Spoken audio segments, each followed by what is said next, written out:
think you could argue both sides of that question. But what I try to do. Last year in Manhattan, we had 5,000 cases where individuals were arrested for holding a lit marijuana cigarette.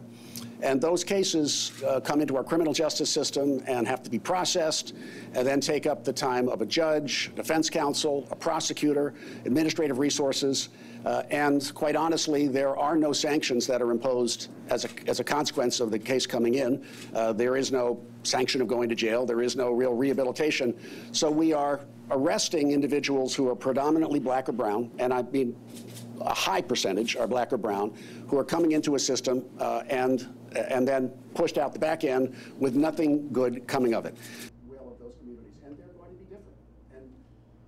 But I can say, Jim, we are not trying to encourage people to smoke marijuana in public, and we're not trying to encourage people to smoke marijuana. What we are saying is that as long as it is illegal, that we are going to treat it proportionally as we wish we are going to treat it, as a offense that should not be brought into the criminal justice system. And therefore, we are asking the police to issue summonses, civil summonses, or summonses not going to the Manhattan Criminal Court for those cases. And the consequence of that will be a fine. But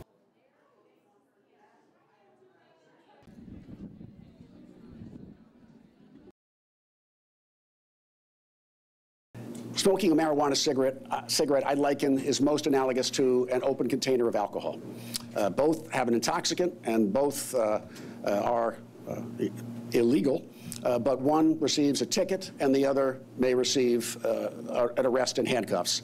I believe there is a proportionality issue that we needed to address that has been ongoing in the marijuana arrests for years.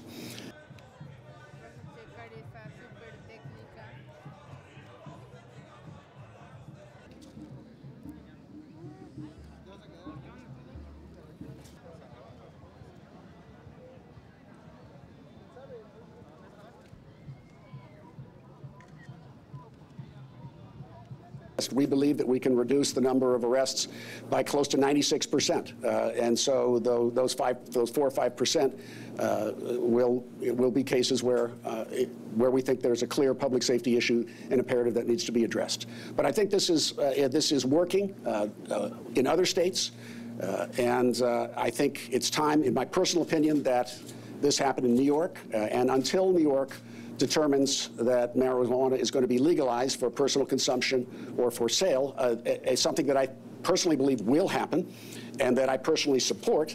In the interim, I think we have to have a rational, proportionate response to the issue of marijuana enforcement, just as we did with theft of services and as we've done with many minor quality of life crimes.